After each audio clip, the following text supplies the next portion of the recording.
This video is brought to you by Pipedrive AI. More about them later in the video. There are a number of add-ons and extensions and more expensive tools like Calendly, which will allow you to embed possible meeting times within your email.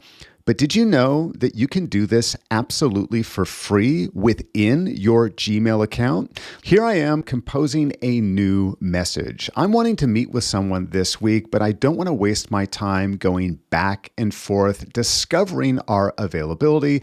I want to share the times that I would like to meet with this person and allow them to book that time in just a single click. So after I've written maybe a brief introduction here, all I need to do is come down to the very bottom, select the More options, and at the very bottom, we have the option here to set up a time to meet. Now there's two options available here to us. Offer times that you're free, or we can create an event. Now this second option here is really no different than just creating an event within Google Calendar and then inviting them directly. So let's focus on this first one here. By selecting this, what it's going to do is open up the Google side panel here on the right-hand side and open up our calendar.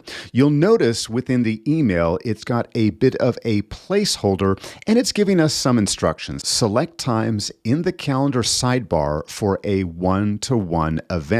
So here on the right-hand side, I've got a preview of my calendar, and all I need to do is click and drag any available times that I would like to offer. I'm going to move over to Wednesday here, and I'm going to say, well, I'm available between 10 and 12. I'm going to click and drag and then release. And here you can see it's added this placeholder. I'm going to come down here in the afternoon. I'm going to do the same thing, click and drag and then release. And here you can see down below, it is showing the availability in which I have added. Now, if you want to change or if you've made a mistake, you can always remove one. Here you can see is the X beside. I can remove that slot if I need to. And if I want to change the duration, I can also click and drag. You'll notice these little white dots at the top and bottom. So if I want to shorten this up, for example, I can do so there. If I want to maybe extend it all the way to 9:30, I can do so here as well. But let me go ahead and add a few more times. I'm going to go back and add that afternoon.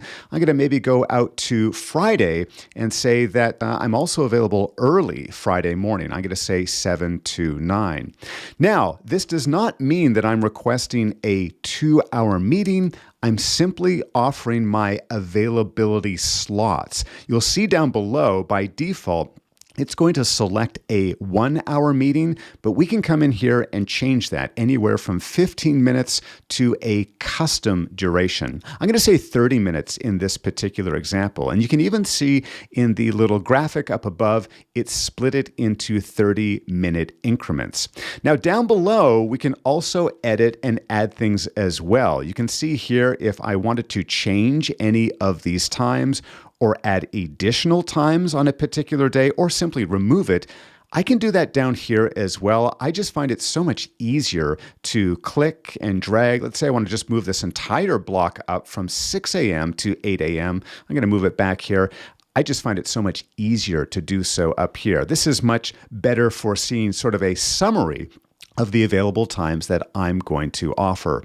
When I'm happy adding my availability, I'm going to select this next button here, and now we can give this meeting a title. So maybe I'm going to call this one Chat with Ted. Maybe that's who I'm meeting with, so I can give it any event title that I want. I can once again change the event duration. It's giving me sort of a second chance to change that event duration, and then also review my availability as well. Now, this isn't mandatory, but down below there is a more info area. Here, I can add a specific location or conferencing information. If I select this drop-down, I can automatically add a Google Meet video conferencing link. I can say, actually, let's meet at this location and add an address. I could also say that this is going to be a phone call and that will require them to provide their phone number, or I can say none to be specified later. Now, you may be asking yourself, well, what if I don't use Google Meet and you use something like Zoom, for example, well, you could just come down here to the description and paste your Zoom link into this area as well. I'm just going to leave this blank in this particular example. And the last step is to add it to my email. And now within my email, they can browse the available times and choose the one that is best suited for them. Now, it may seem like there's a lot more available times here than what we selected, but remember, we selected a number of 90-minute and 2-hour blocks and gave them half-hour increments. So here are the half-hour increments that you're seeing here on these 2 particular days. Now, you're probably wondering, does this only work with fellow Gmail users, and what does it look like to the end user?